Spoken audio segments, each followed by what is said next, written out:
He came home every night exhausted, and she was always there, reading by the window, golden light on her face. That smile, that quiet, perfect love. Then, without warning, she began to pull away. Cold words, empty silences. And one morning, divorce papers on a desk neither of them ever imagined sitting at. He didn't understand. He couldn't. Because what she was hiding would change everything he thought he knew about love. If your heart already skipped a beat, stay, subscribe to the channel, and follow this story until the very last word. Tell us in the comments where in the world you're listening from. We truly love hearing from you. And if this already feels like something special, leave a like. Because stories like this one only exist when hearts like yours are listening.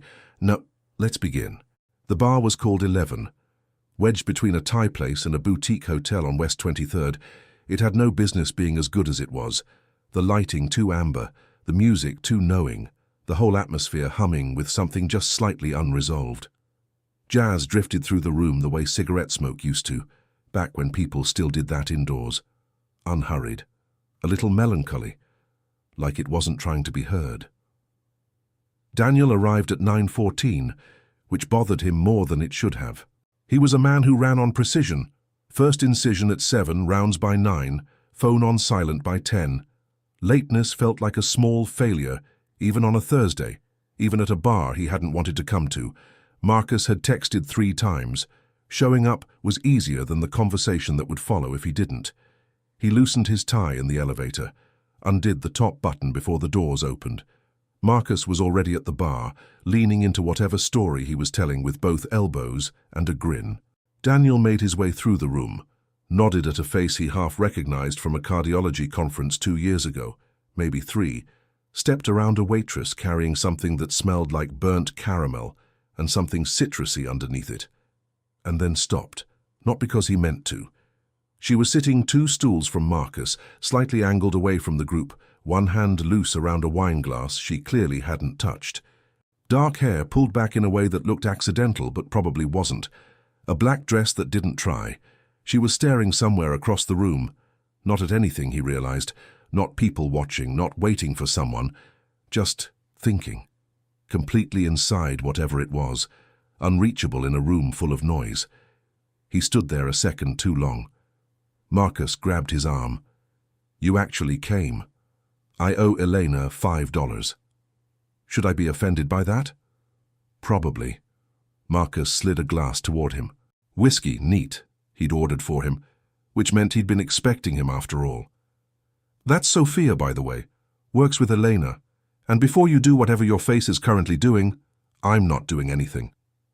"Daniel." He drank instead of answering. For the next stretch of time, 20 minutes, maybe more, he didn't look at her. Or he tried not to. He talked to Marcus about the patient he'd lost on Tuesday, a 43-year-old who'd come in stable and left in a way that still sat wrong in his chest. He talked about the lease on his apartment, how he kept almost calling the broker back. The Portugal trip he'd had saved in a browser tab for 4 months without booking. Easy conversation, the kind that moved without asking anything of him. But he heard her laugh once, sudden like it caught her off guard, a short, bright sound that didn't match the composed stillness she'd had before. He heard her disagree with something Elena said, her voice calm but definite. He watched, without meaning to, as she reached up and tucked a loose strand of hair back without thinking, the gesture so unconscious it felt private somehow. Elena arrived like weather. Perfume first, then apologies, then a kiss for Marcus and a long hug for Sophia, and then she turned with the barely concealed energy of someone executing a plan they'd been sitting on all evening. "Daniel, Sophia, Sophia, Daniel. Surgeon, architect. Both of you are completely insufferable in the same exact way, so..." She made a small gesture like she was releasing them into the wild and turned back to Marcus. Sophia looked at him. The expression was close to amusement, but not quite there, something more measured, more careful. "Insufferably serious," she said, testing the words. "She's not wrong," Daniel said. "No, she's almost never wrong. It's a genuinely annoying quality." He smiled, real, unplanned, the first one in days that didn't feel performed. He extended his hand. "Daniel, I know. Her grip was brief and firm, warm. Sophia. I know. She tilted her head just slightly. Did you just... Yes. Something shifted in her face. Not warmth exactly. More like a door that had been shut, deciding quietly that it didn't need to be latched. Points for efficiency, she said, and looked back at her wine. He should have let that be the end of it. You weren't drinking that earlier, he said instead. A pause. She set the glass down with a precision that felt deliberate. Observant. Habit. So you were watching me. I noticed you. He said it without apology. The difference mattered. He wasn't sure how he knew she'd understand that, but she did. She looked at him for a long moment, unhurried, not sizing him up so much as turning something over. The jazz behind them shifted into a lower register. Someone near the door laughed too loudly at something. Neither of them moved. I wasn't drinking it, she said finally, because I wasn't sure I wanted to stay. And now? She lifted the glass, took a slow sip, looked at him over the rim. Didn't answer. The bar thinned out the way good nights do, not suddenly but by degrees. People peeling away in twos, conversations wrapping up mid-sentence, the ambient noise dropping just enough that staying started to feel like a choice rather than a default. Sophia had moved, one stool closer. Daniel wasn't sure when it had happened, sometime in the last hour, gradual enough that neither of them had acknowledged it. Her wine glass was nearly empty. He noticed that too, and told himself it didn't mean anything, and didn't quite believe himself.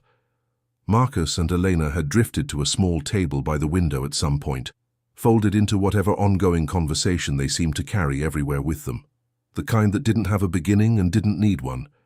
Daniel had known Marcus for 14 years and still didn't fully understand what made them work.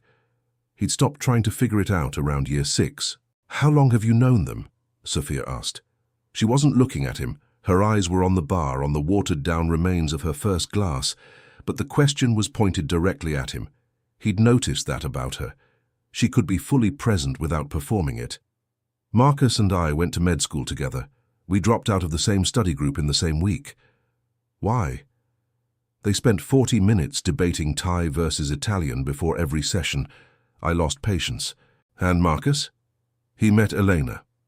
That landed. A real smile. Quick, unguarded, there and gone before she could decide whether to let it stay. That tracks, she said. You? 3 years ago. West Village Restoration Project. Elena and I disagreed constantly for about 2 months.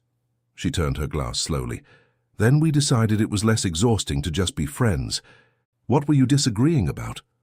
She thought about it, genuinely, like she was pulling the memory out rather than summarizing it. She wanted to preserve everything original, every fixture, every surface. I kept saying preservation without function is just nostalgia with better lighting. A beat. We were probably both partially right. That's a very architectural way to process conflict. Is that a compliment? Still deciding. She turned to look at him then, fully unhurried. And it was the same thing he'd noticed earlier, that quality of attention that felt different from most people's. Not assessment, just presence.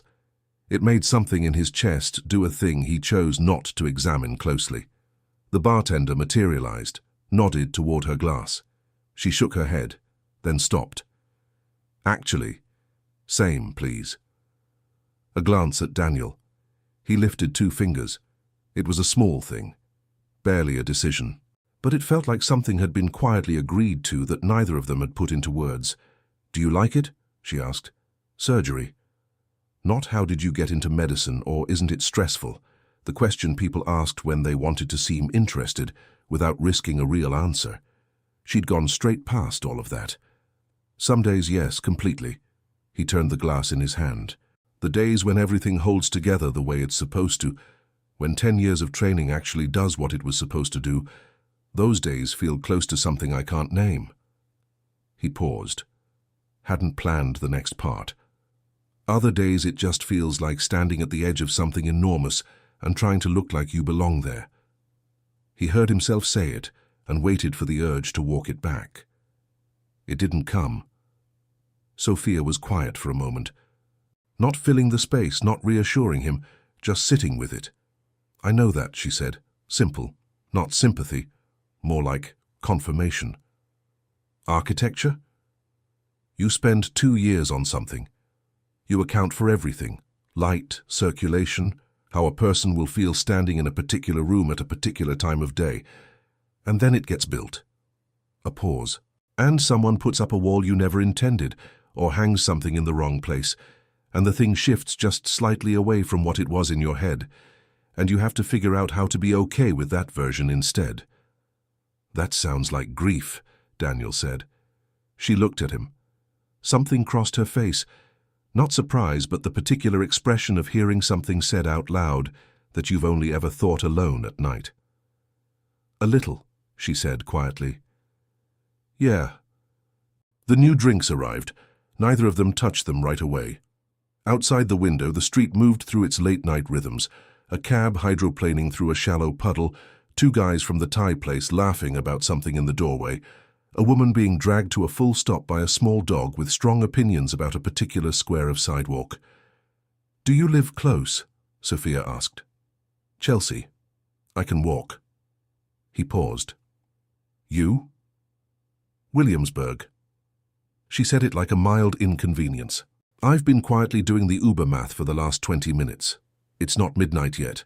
I know. She finally picked up her glass. That's not the part I'm calculating. He didn't push it. Understood it well enough that asking felt unnecessary, and there was something he wanted to preserve about this moment, the way it existed right now, before it became something defined or named or decided. Marcus reappeared at his shoulder, coat on, Eleanor already halfway to the door. We're out. Early morning. He looked between the two of them with an innocence so manufactured it was almost impressive. You good? Fine, Daniel said. Sophia said nothing. He was starting to understand that her silences weren't absences, they were answers, just quieter ones. Marcus squeezed his shoulder once and left, and then the bar was just them and the dregs of the evening crowd and the jazz, which had gone slower and lower. Something unhurried and a little unresolved, like it had somewhere to be but wasn't in any rush to get there. Sophia looked down at her glass, then up at him. So, she said. One word, no punctuation that settled it either way. November in New York has a specific kind of cold. Not the kind that stops you, but the kind that gets inside your collar and reminds you it could. Their breath fogged lightly as they moved down the sidewalk, and neither of them had technically decided to do this together. It had just happened, like the stool, like most things that matter. Sophia had both hands in her coat pockets now, her phone somewhere inside one of them. She hadn't opened the Uber app. He knew because he'd have heard the notification sound, and there hadn't been one. He didn't bring it up. They were heading west for no particular reason, not toward his building, not toward any train she needed. West because the foot traffic thinned out that way, and the streetlights were spaced further apart, and sometimes a direction is really just permission to keep going without having to justify it. Do you do this a lot? She asked. Walk? Leave bars with people you just met. You weren't exactly a stranger, he said. Eleanor introduced us. That makes you, a small pause like he was actually working it out, an acquaintance of approximately 3 hours. Clinical. I've been told. Not quite a laugh from her, more like the sound a laugh makes when it's trying to stay contained. They passed a laundromat, its door propped open despite the cold, fluorescent light washing out onto the pavement. A man inside was folding a shirt with the kind of slow, methodical focus that suggested he either found it meditative or had absolutely nothing waiting for him at home. Daniel watched him for a second longer than necessary. There was something steadying about it, other people's ordinary lives continuing. What actually made you come tonight? Sophia asked. The word actually doing real work in that sentence. Marcus texted 3 times, Daniel said. I can usually hold out through 2, but not 3. 3 means he's genuinely worried. I have a hard time ignoring that. She glanced at him sideways, evaluating. That's either very emotionally intelligent or a little bit tragic. Probably sitting right on the line between them. She made a small sound, not agreement exactly, more like she was placing that somewhere useful. I almost cancelled, she said after a moment. I had a deadline at noon. Hit it, closed my laptop, and then just didn't move. Sat in my office for almost an hour doing nothing. What were you thinking about? She took her time, which meant the answer wasn't rehearsed.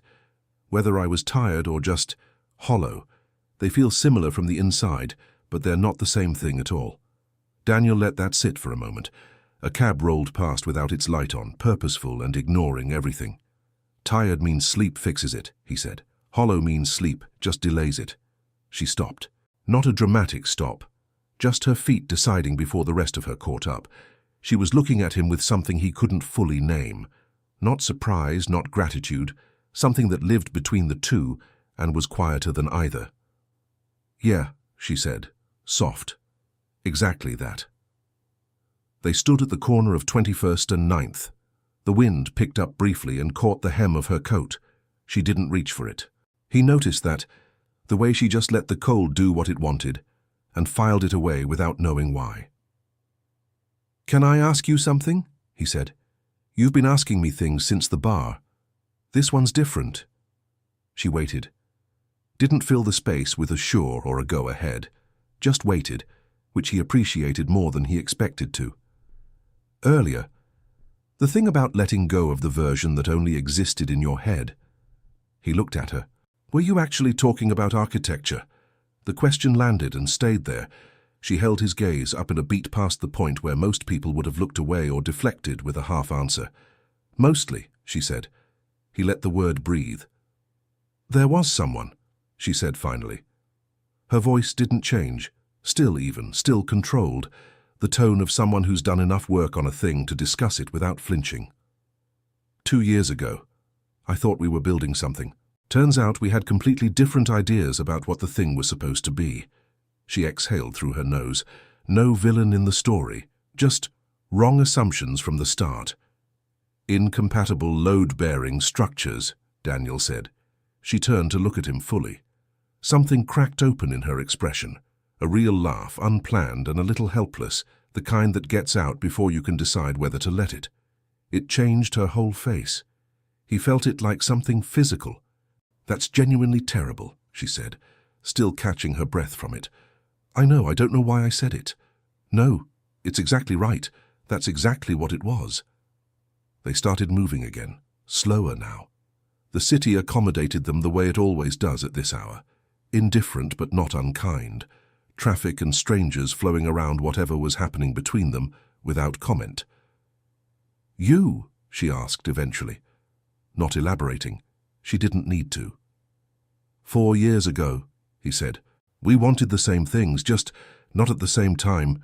She got tired of waiting for me to arrive somewhere she was already standing." "Did you? Arrive there eventually?" "To where she was? No." A pause.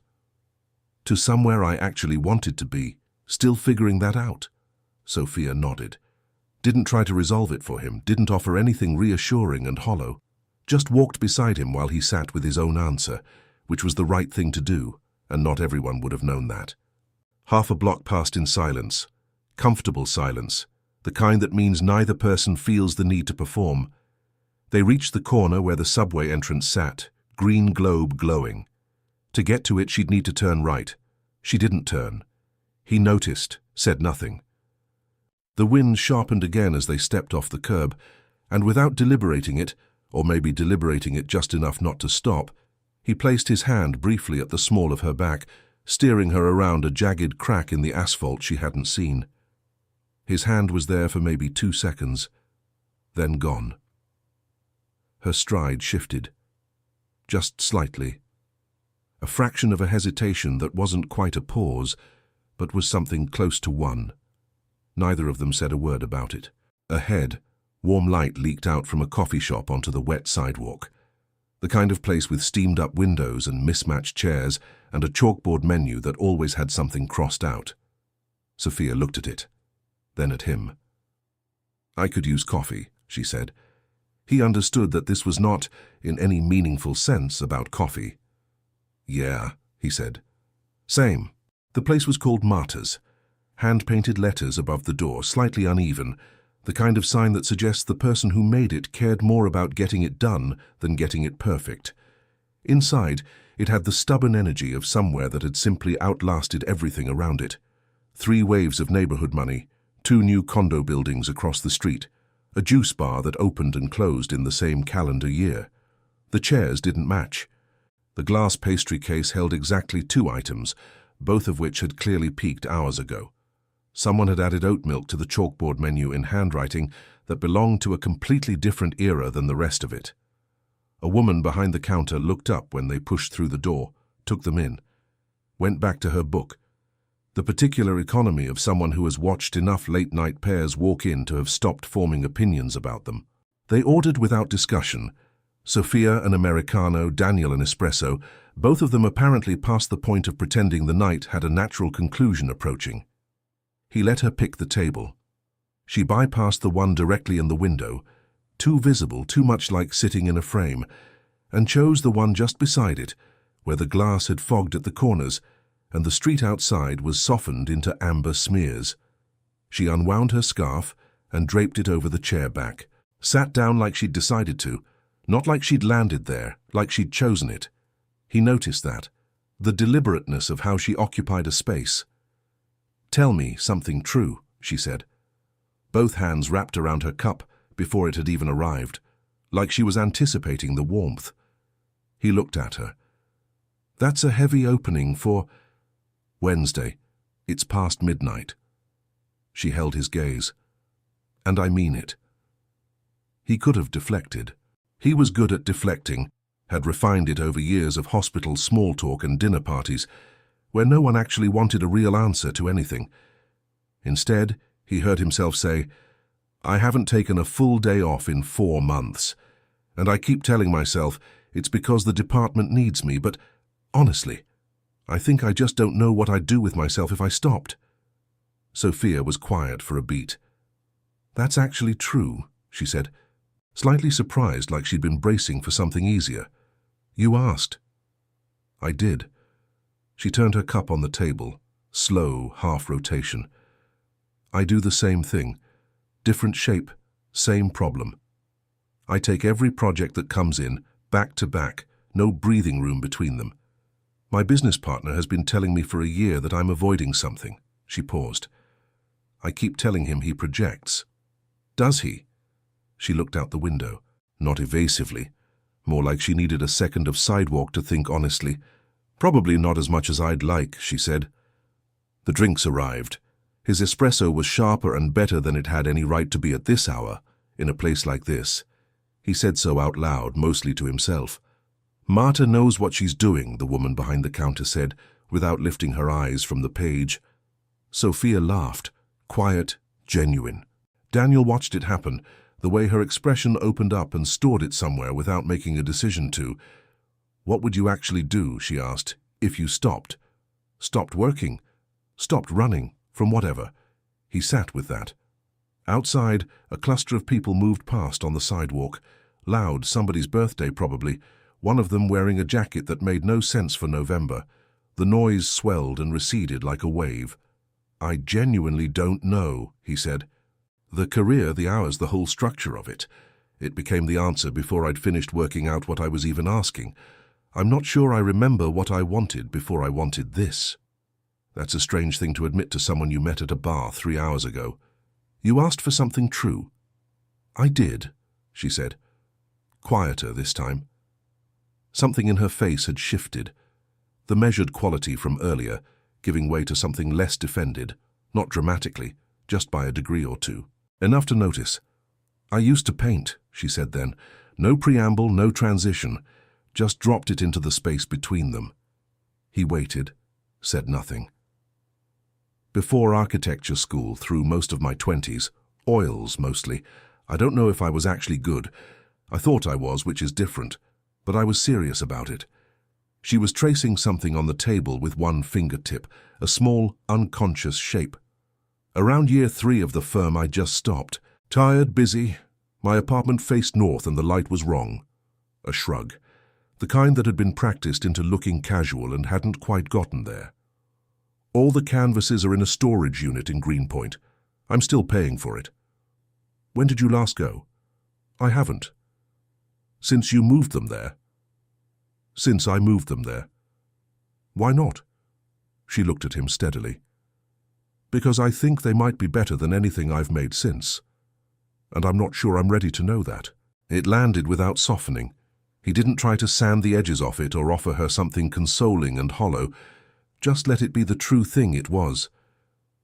That might be the most honest sentence anyone said to me in months, he said quietly. Then we're even. He leaned forward slightly, not enough to cross anything, just enough to change the geometry of the space between them. She didn't adjust away. The table was small. Their cups were close.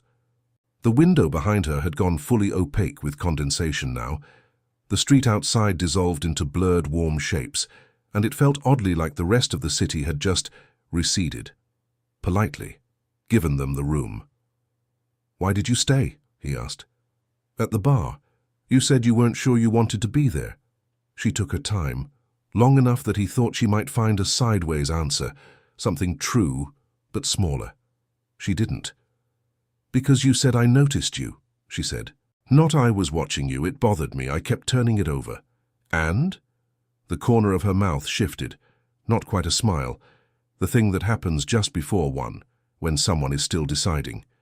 "Still working on it," she said. He recognized the phrase, his own words from an hour ago, a different corner, a different kind of unfinished thing. She'd held on to them, used them back. He felt something move in his chest, quiet, unhurried, the way water shifts when something is dropped into it from a distance. His hand rested on the table. Hers was maybe 4 inches away. Neither of them moved toward the other, but the space between them had a different quality now. Not accidental distance, but held distance, the kind that both people are aware of, the kind that means something precisely because it hasn't been crossed yet. A siren picked up somewhere on 10th Avenue. Rose then faded. Marta turned a page. Marta's closed at 1. They learned this not from a sign or an announcement, but from Marta herself, small, unhurried, silver hair with reading glasses buried somewhere in it, who materialized at their table with the calm finality of someone who has closed this place 10,000 nights in a row and long ago stopped feeling the need to soften it. "Not rushing you," she said, in a tone that was, in fact, rushing them. Gently. Completely. They paid separately. It wasn't discussed, just happened, both of them reaching at the same moment, a small unrehearsed negotiation that somehow felt like its own kind of statement. Outside, the cold had sharpened since they'd gone in. Post-midnight cold has a different quality. Fewer bodies on the street, less to absorb the sound, everything a degree harder and more exposed. Their breath fogged. Neither of them turned toward anything in particular. "I should call the Uber," Sophia said. "Probably," Daniel said. She didn't reach for her phone. He didn't suggest she ought to. They stood on the sidewalk outside Marta's in the specific stillness of two people who have exhausted the logical reasons to stay and haven't yet agreed on whether logic applies here. A delivery cyclist blew through the intersection without slowing, earbuds in, entirely elsewhere. Half a block up, a traffic light ran through its full sequence for an empty street. "Walk me to the corner." Not quite a question. More like a door left ajar. "Sure." Half a block. They made it last. The street was quiet enough now that he could actually hear her boots on the wet pavement. A clean, unhurried sound, each step deliberate. He'd noticed that about her all evening. The way she moved through the world without waste, without performance. Like she'd made a private agreement a long time ago to only do things she meant. At the corner, she stopped and turned to face him. And for a few seconds, neither of them said anything. Just stood there while the city, which never fully sleeps but does occasionally pause, did something that felt almost like courtesy. Her hair had come loose at some point in the last hour, a single strand fallen forward across her cheek. She left it there. "I had a good night," she said. Past tense, he said. Bold. Something shifted in her expression. Not quite a smile, the thing just before 1. "I'm calling the Uber." "Okay." She took her phone out, looked at the screen, didn't open anything. "It was really nice meeting you, Daniel." It was. A beat. "That's all?" He looked at her steadily. "I'm a surgeon. I don't act until I'm certain. And are you? Certain. Still running the diagnostics. The laugh came out of her before she could catch it. That same short, helpless sound from earlier in the evening, the one that changed her face completely. She shook her head, looked down at the pavement, then back up. The loose strand of hair was still there against her cheek. He reached out and moved it back, 2 fingers barely touching the side of her cheekbone for less than a second. Such a small thing. The corner went entirely quiet around it. She stilled, not startled, just suddenly, completely present, the way people get when something lands exactly where they didn't know they were waiting for it. He pulled his hand back. Sorry, I don't. Quiet. Absolute. Neither of them moved. The space between them had narrowed without either making a decision about it, and he was aware of her proximity, the way you're aware of warmth from something you haven't touched. Her perfume underneath the cold air, something light and clean, the faint unsteadiness in her expression that her composure was working hard to hold. I want to see you again, he said. No setup, no cushioning, just the sentence. Sophia looked at him for a long moment. That's the most straightforward thing you've said all night, she said. I'm experimenting. How is it? Uncomfortable, he said. Weirdly good. She held his gaze for another second. Then she reached into his jacket, the outer pocket, which she'd clearly noted at some point without announcing it, pulled out his phone and typed her number in with the composure of someone who had decided something and was done deliberating about it. She handed it back without unlocking it for him. Text me, she said. Not tonight. When? When you're done running diagnostics. The corner of her mouth. Surgeon. She opened the app.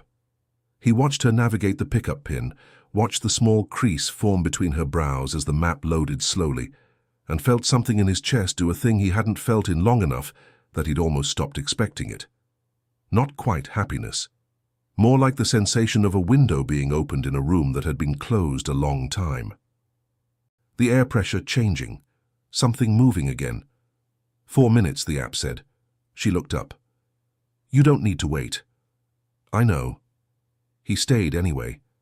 They stood without talking, which by this point required no effort at all. Down the block a couple came out of a brownstone together, the woman mid-sentence, the man laughing at something she'd said before she finished saying it. A cat appeared on a windowsill 1 floor up, grey, judgmental, briefly interested, and then turned and disappeared back inside. The car came. Grey Camry, a dent above the rear wheel well, driver already matched on her screen. She looked at it, then at him. Good night, Daniel. Good night. She opened the door, started to get in, then stopped, turned back just once. It wasn't the kind of look that announces itself. No drama in it.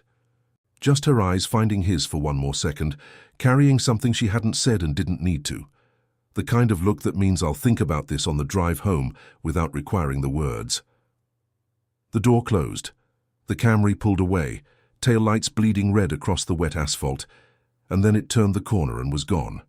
He stood there, hands in his pockets, the cold settling back in around him the way it does when there's nothing left to hold it off.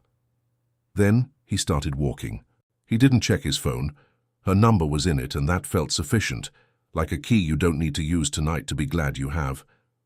He walked up 9th, turned east on 20th, the city doing its quiet late-night thing around him.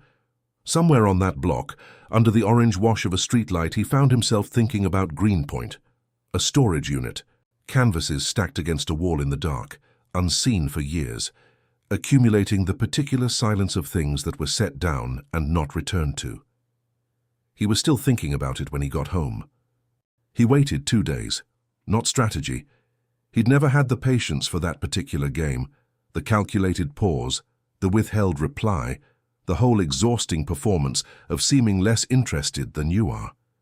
He waited because he'd meant what he said about thinking it through, and thinking it through took until Saturday morning, when he was standing at his kitchen counter with his phone in his hand and realized he'd been standing there for 4 minutes doing absolutely nothing with it. He typed, "Diagnostics complete," sent it before he could talk himself into something more considered and therefore worse.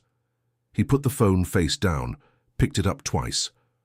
Her reply came on the third time, 11 minutes later, and the prognosis. He smiled at his coffee maker, actually smiled alone in his kitchen at 9 in the morning, which felt faintly ridiculous and didn't stop him. Cautiously optimistic. Free Sunday. Longer pause this time. He made his coffee, drank half of it standing up. Site visit in the morning after 2.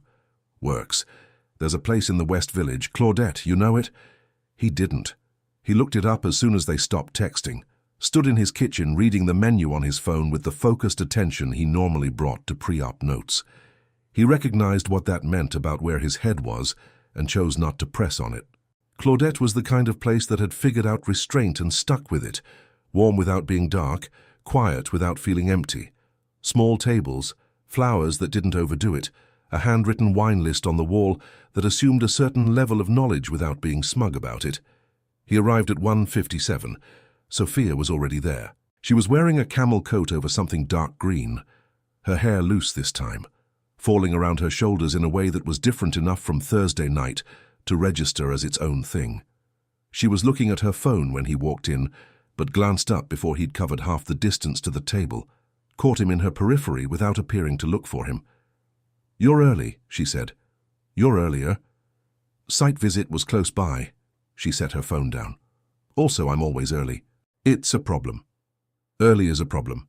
It leaves too much time to sit and wonder if you actually want to be somewhere," said lightly, but not lightly enough that he missed the truth in it. "Sit down," she added. He sat. A waiter appeared, placed menus and water evaporated. Daniel looked at Sophia across the table and felt the particular texture of a second meeting, easier than the first in some ways, more exposed in others. The first time you're working with nothing. The second time there's a Thursday night between you, things that were said and things that almost were. A sidewalk and 4 minutes and a touch that lasted less than a second, and somehow neither of you has stopped carrying. "How was the site visit?" he said. "Frustrating." She turned her water glass. "Meatpacking conversion. Client wants the original industrial structure preserved, the steel, the columns, the whole skeleton of the building, but also wants a chef's kitchen and a primary suite that would require gutting exactly what he says he wants to keep." Daniel looked at her. "Incompatible load-bearing, if you finish that sentence."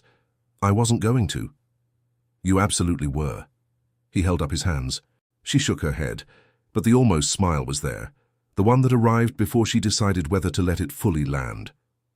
"How was your weekend?" she said. "Worked Saturday. This morning I went running." "When's the last time you ran?" "I genuinely cannot tell you." He paused. "Sometime before the last administration, I think." "What made you go today?"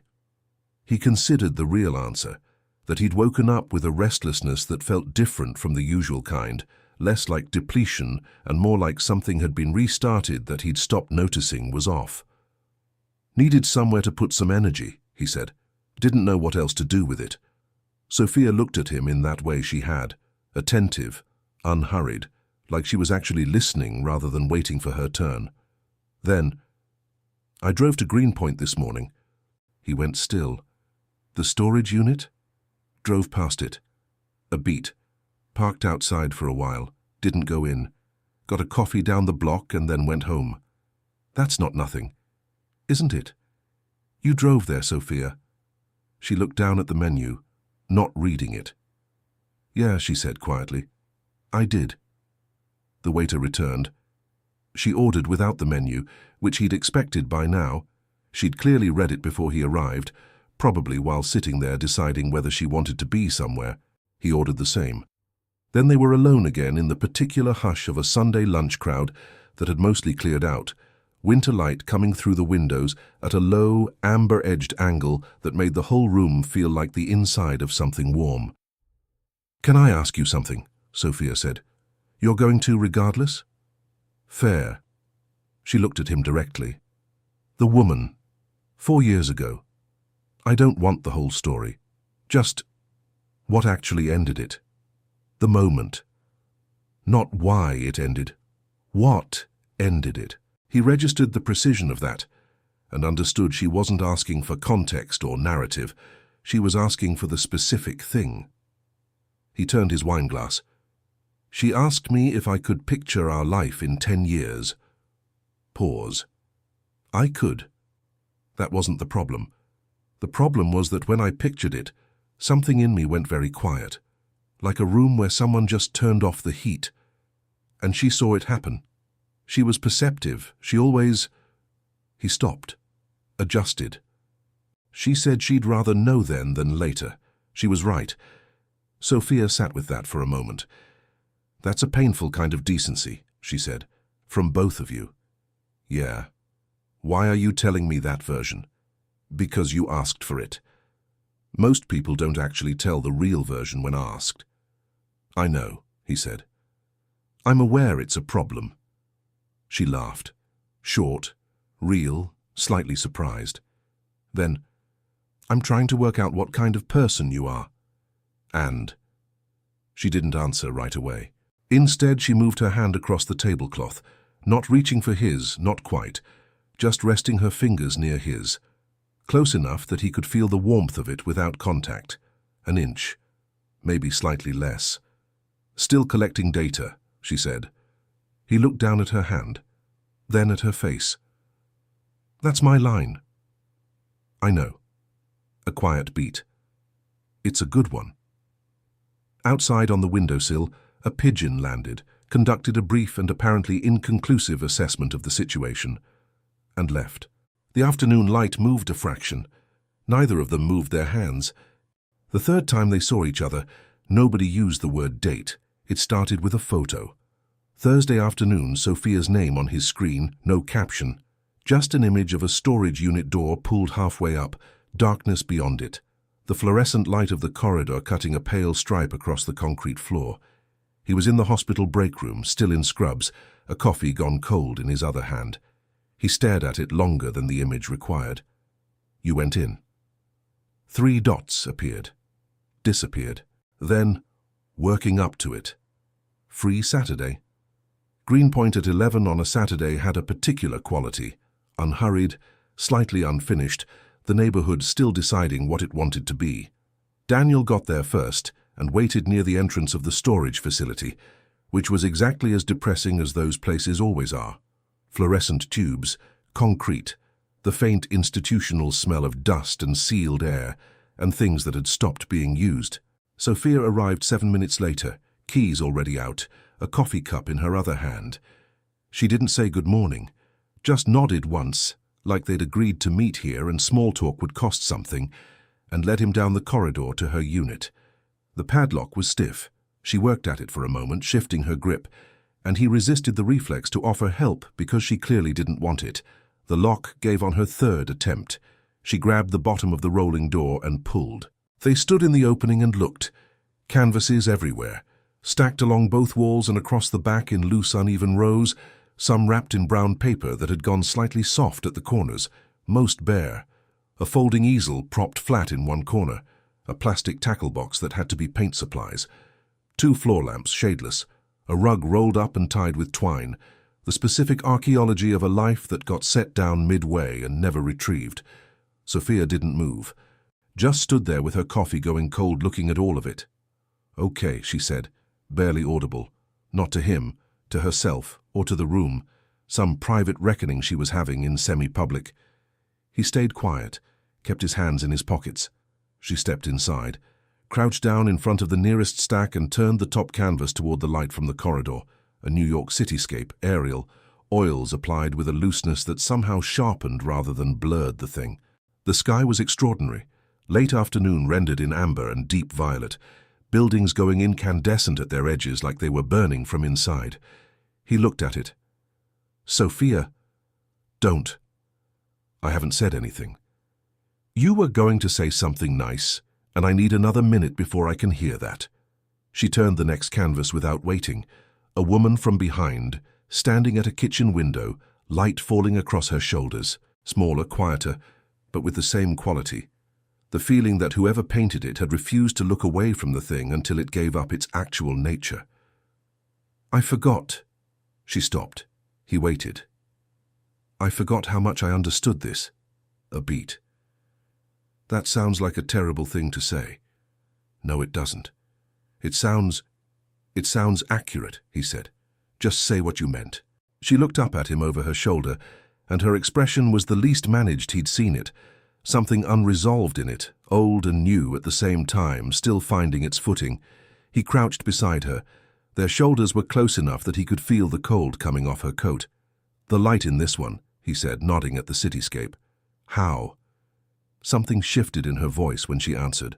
More fluent, surer, like a gear engaging that hadn't been used in a while but still fit perfectly.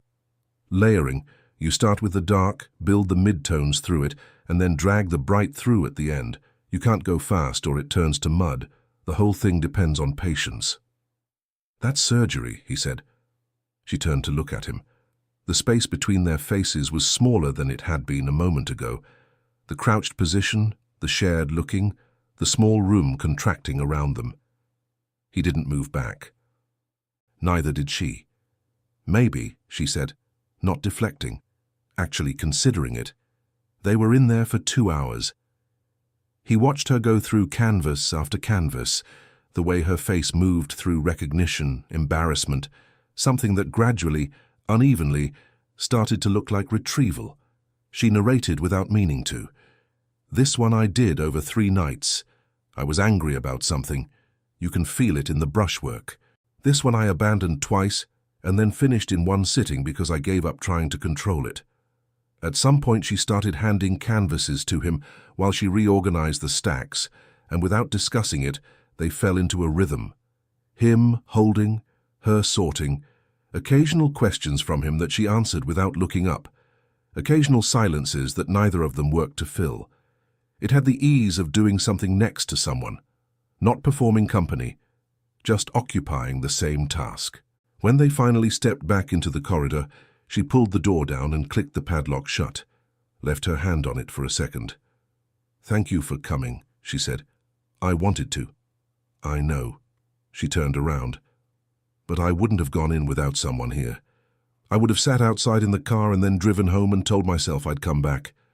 He looked at her, cheeks flushed from the cold inside the unit, hair a little undone from moving things around. A faint streak of dust on her left sleeve that she hadn't noticed. She looked less assembled than usual, more actual. Are you going to take some of them? He asked. A few. She looked back at the closed door like she was still working something out. I need to figure out the south wall in my apartment first. There's a building across the street that kills the light after 2 in the afternoon. She said it with the ease of someone who'd already been thinking about this, already making room. They walked out into the grey Saturday morning, the facility's hum fading behind them. The block was quiet, a woman being pulled in 2 directions simultaneously by dogs with incompatible agendas, a man unlocking a cafe with the expression of someone mentally already somewhere warmer, steam rising from a sidewalk grate and dissolving immediately into the cold. Hungry? Daniel asked. Severely. There's a place on Manhattan Avenue. Eggs are good. Service is not. Honestly, the ideal combination, she said.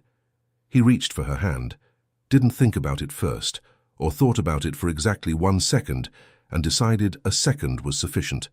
His fingers found hers, and she didn't pause or adjust, or do anything that suggested surprise. Just folded her hand into his with the ease of something that had been arriving for a while and had finally gotten there. They walked without saying anything about it. The morning moved around them. Neither of them needed to name what it was. 6 weeks in, and the shape of them had acquired edges. Not a definition, neither had reached for one, and the absence of that conversation felt less like something being avoided, and more like an understanding they'd arrived at separately and never needed to compare notes on. But there were patterns now, Thursday evenings, Sunday mornings. The specific tea she'd placed in his cabinet 3 weeks ago without mentioning it, jasmine, 3rd shelf, and the way he'd rearranged 2 things to make room for it without mentioning that either. Friday night wasn't part of the usual rhythm. It happened because a surgery ran long, nearly 4 hours over, the kind of day that left him emptied out in a particular way that sleep didn't immediately fix. And Sophia had texted at 9:15, "Near your neighborhood. Have you eaten?" Not a question. He'd replied no, and she'd shown up 20 minutes later, with a paper bag from a Vietnamese place on 9th he'd walked past reliably for 2 years without ever going in. The table was unusable, had been for weeks. His journals, her rolled drawings from a project she'd been consulting him on, a laptop that had migrated there and never left. Nobody had moved any of it. So they were on the kitchen floor, backs against the lower cabinets, the city framed in the window across from them, at an angle you only get from down here, closer to the ground than furniture usually puts you. It wasn't uncomfortable. That was the first thing he noticed. The second thing was that floors do something to proximity. Remove the formal geometry of chairs and tables, put you at the same level as everything else, make the distance between two people feel like an actual choice rather than just an arrangement. Sophia had her legs stretched out, a container of noodles on her knee, phone in her other hand. She was reading something with the focused but unhurried expression she wore when she was processing something that didn't require a decision yet, completely at ease in a way that still, even now, even after 6 weeks, occasionally caught him off guard. He was looking at her, not particularly covertly. She always knew that peripheral attentiveness of hers that he'd stopped trying to get around, but she was letting it happen, which was its own kind of communication. "You're doing it," she said, still reading. "Doing what?" "That thing, where you look at me like I'm a problem you're working through." "Maybe you are." She set her phone down and turned to him. The expression was complicated, something between amusement and the other thing, the one that didn't have a clean name. "And?" "Progress report." "I keep getting to a point and then not finishing the thought." She looked at him for a moment, then picked her phone back up. "Tell me when you get there." He reached over and moved it out of her hand.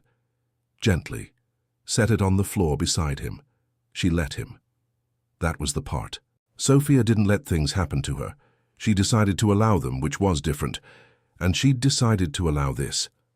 She turned to face him fully, back against the cabinet, and the kitchen settled into a quiet that was mostly the heating system doing its low intermittent ticking as the temperature dropped outside. "I haven't felt like this in a long time," he said. "Not the most elegant opening." He pushed through it. "And I keep waiting for the thing that makes me want to pull back. The part where I find a reason." He paused. "I can't find it." Sophia was quiet, not the quick quiet of someone forming a response, the slower kind, the kind that means something is being taken seriously. "Are you actually looking?" she said, genuinely asking. "No." He looked at her. "That's the thing I'm trying to say." Something moved through her face then. Not one thing but several, arriving too fast for full management. She looked down at the container in her lap, then back up. "I'm scared," she said, flat, direct. The same register she used for everything true. Not of you specifically, of what it feels like when something this real stops being real. Because that's happened and it's... She stopped. "It takes a long time to unknow that feeling. The person 2 years ago. Everyone, Daniel. But yes, him too." She exhaled. "He wasn't the problem. I was, partly. I kept trying to stabilize something before we'd agreed on what it was supposed to be. I was 3 steps ahead building a structure for something that hadn't been named yet. Occupational hazard. Apparently a persistent one. And now," he said. She looked at him steadily. "Now I'm on your kitchen floor at 10:30 on a Friday, and you looked up which wine I like and never once brought it up. And I notice things like that and then immediately tell myself to stop noticing." "Why?" "Because noticing is how you end up..." The sentence ran out. "In deep." "Sophia." "I know," she said, quieter now. "I'm already there. That's what makes it terrifying."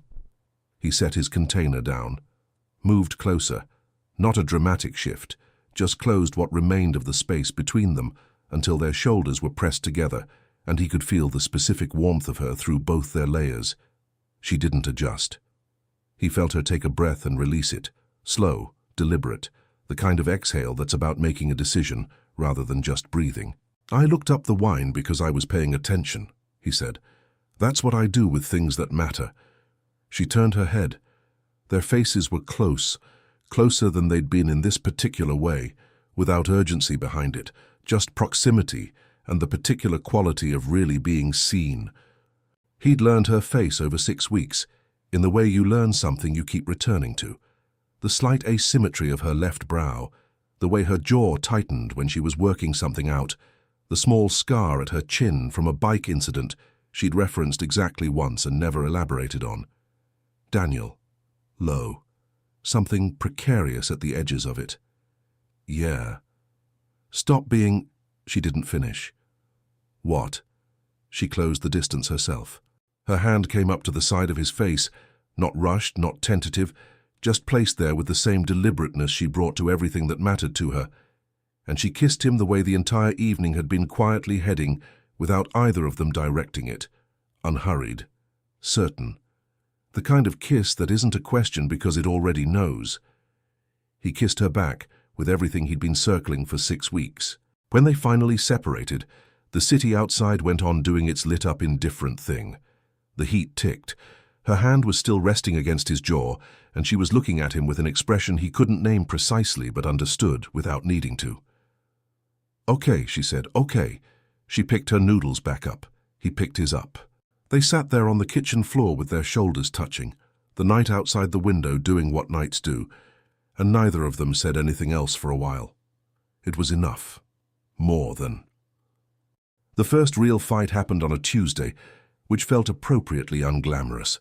Not the small stuff that had been accumulating and releasing for weeks, the ordinary friction of two people with fixed habits discovering where those habits conflict.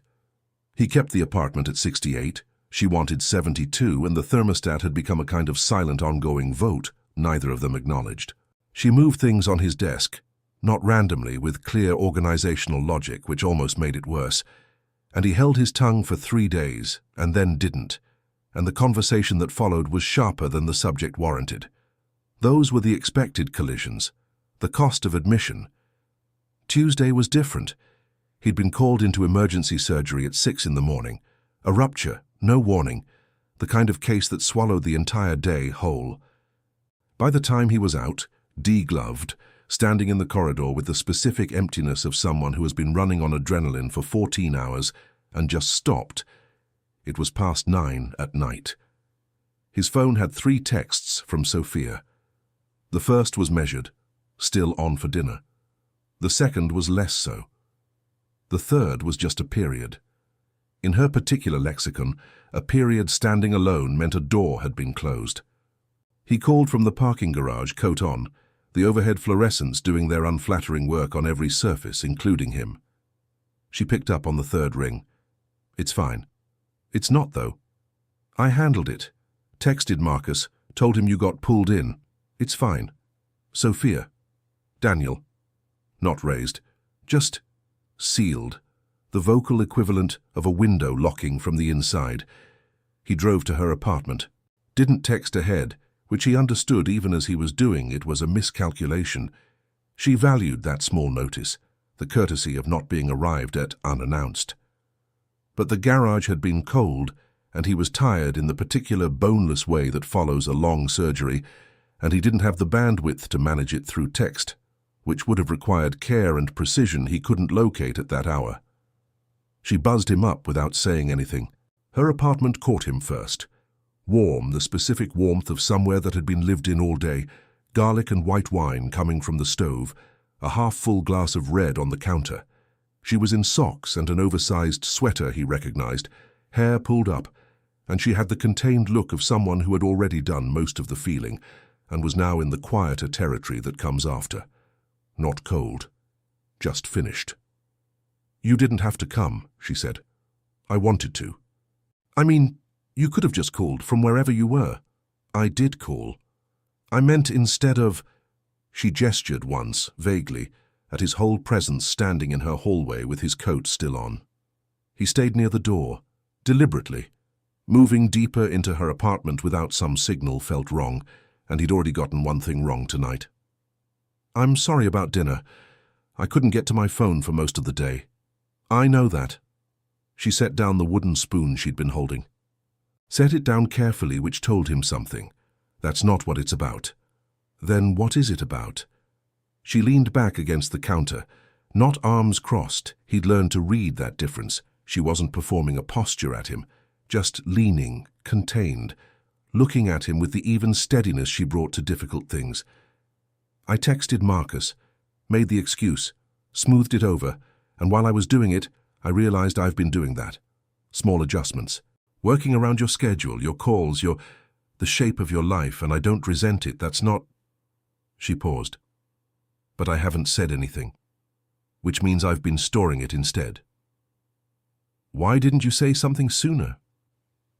Because every time I thought about it, it seemed unreasonable.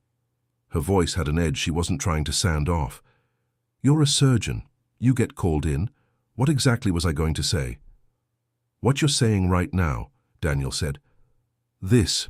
Earlier. She looked at the floor, a short private beat. I know.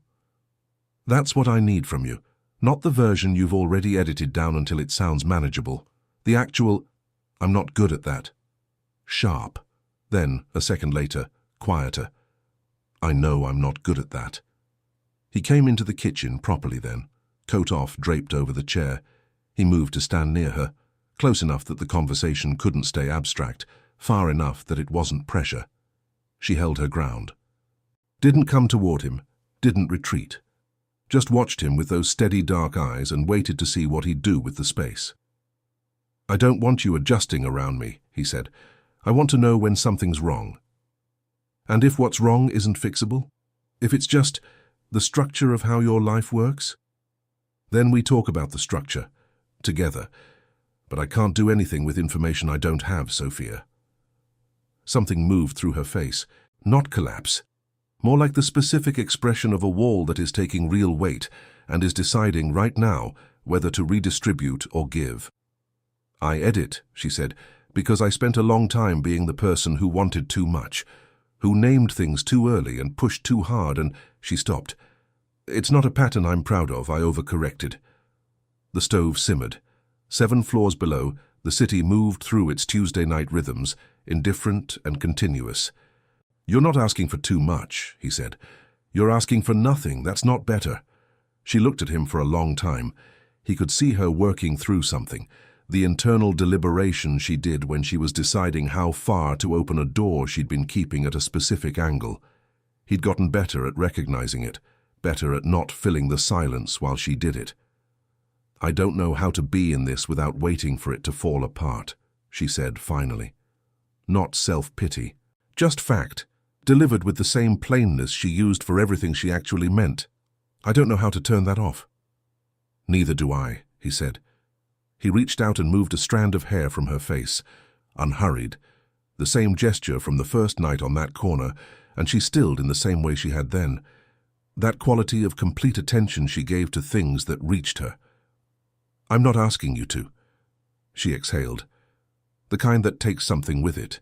Then she turned and reached past him to dial the burner down, before whatever was in the pot crossed the line from reducing to ruined. Have you eaten? She said. No. Then sit down. He sat at her kitchen table.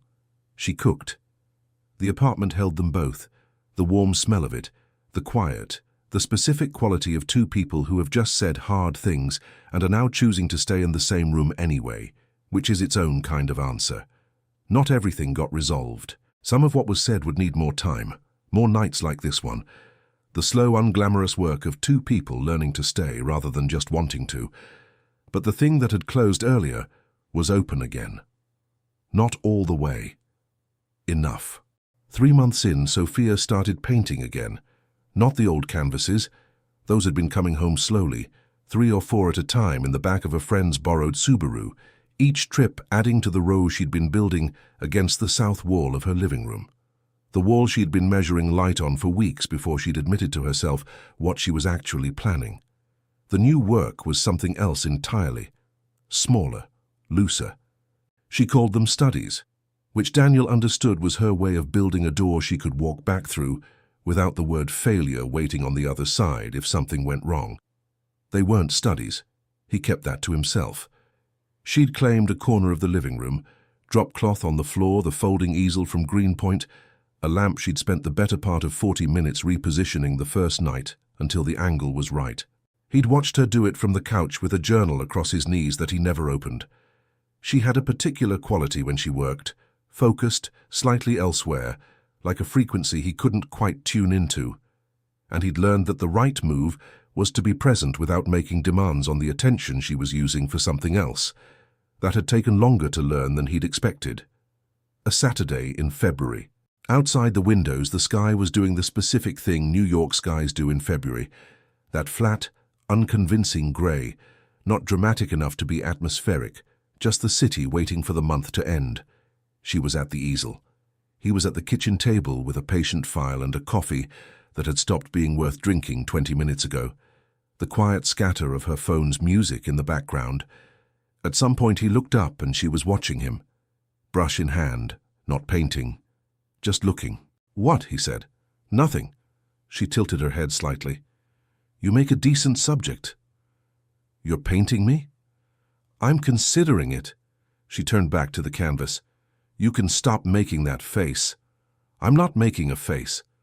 Your entire jaw is doing something." "My jaw is fine." She made the sound. The short, caught-off-guard one, entirely involuntary, the one he'd spent 3 months finding increasingly difficult not to engineer. He went back to the file. Outside rain arrived without announcement, the soft, relentless kind that didn't have any drama to it, just presence. Later, an hour, maybe more, time moved differently in that apartment on those days. She made tea and brought him a cup without asking. He did want it. She'd known. She sat up on the counter while he stood beside it, reading something on his phone, close enough that her knee pressed against his hip, and neither of them moved to adjust that, and the rain continued its low-grade work on the glass. "Marcus called me," she said. He looked up. "When?" "Yesterday. You were at the hospital." Both hands wrapped around her mug. "He wanted to know if I was happy." "What did you say?" She thought about it, not in the performed way, but actually going somewhere with it. "I told him I was happy and scared at the same time, and that I'd finally accepted those weren't opposites." What did Marcus say to that? That it was the most architect answer he'd ever received. Daniel laughed. It came out before he could get to it, unedited, fully there. Sophia watched it happen with the expression he'd come to recognize as hers specifically. Quiet, private, like she was filing something away in a place she returned to. "Are you?" he asked when it passed. "Both things." "Yes." No pause. "You?" He put his phone down. Looked at her, at the streak of paint along her left thumb she hadn't noticed, the grey winter light making everything in the room softer than it usually was, the simple fact of her sitting on a kitchen counter on a Saturday afternoon, like she'd always been in his peripheral vision, and he'd only recently started seeing her there. "More than I know what to do with," he said. She held his gaze for a moment. Something moved in her expression, something between being pleased and being unsettled by being pleased. "That's very unlike you. I'm working on some new material." "I've noticed." Her mouth did the not-quite smile. "It's a lot." He reached over and set his hand over hers on the mug, palm over her fingers, the ceramic warm from the tea, her skin warmer than that. She turned her hand slowly and laced her fingers through his, and they stayed like that without speaking, while the rain rearranged itself across the window and the music moved from one thing into something quieter. "I need to tell you something," he said. She didn't say what or sure or go ahead, just shifted her attention fully toward him, that particular quality of hers, the kind that made you feel like the thing you were about to say actually mattered. "I booked Portugal," he said. A beat. The browser tab. Closed it, opened a new one, actually completed the booking. A pause. 2 tickets. Sophia went still. Not the flinching kind of still. The other kind. The kind that means something has arrived somewhere that matters and needs a moment to be received properly. She looked at their hands, then at his face. "When?" she said. "April. 10 days. "Daniel, you can say no." "I'm not—" She stopped. Something moved through her expression, several things in fast, uneven succession that she didn't entirely get ahead of. "I'm not saying no." "Okay." "I'm saying—" She exhaled through her nose. "I'm saying you understand what this means. That you're not, you know what you did." I know. And you did it anyway. I did it because of what it means, he said. Level, direct, holding her gaze without letting her look away from it.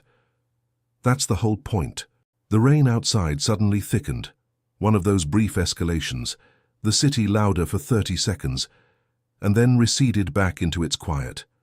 Sophia looked at him for a long time, long enough that he could watch the calculation in her face, the careful measuring she did before anything important, and then the specific moment when she put the measuring down. She leaned in and kissed him, unhurried, soft, the kind that has nowhere it needs to be, but knows exactly where it is. He brought his hand up to the back of her head, and she made a sound against his mouth, small, wordless, like something that had been held carefully for a while finally being set down. She pulled back. Her forehead came to rest against his, and she stayed there, her eyes closed, the rain at the window, the music still going. Portugal, she said quietly, trying it out, the word in her mouth like something new she wasn't sure yet how to hold. Portugal, he said back. Outside, the rain kept its patient work on the city. Inside, neither of them moved. Neither of them needed to. Some loves arrive quietly. No grand gestures, no perfect timing. Just two people, a bar on West 23rd Street, and the particular courage of staying when every careful part of you says to leave. Daniel and Sophia didn't find each other. They chose each other, slowly, imperfectly, with open eyes. And sometimes that's the most extraordinary love story of all. If this story moved you, even just a little, subscribe to the channel so you never miss what comes next. Leave a comment telling us where in the world you're listening from. And if this felt like something worth your time, leave a like. It means more than you know, and it helps us keep bringing stories like this one to you.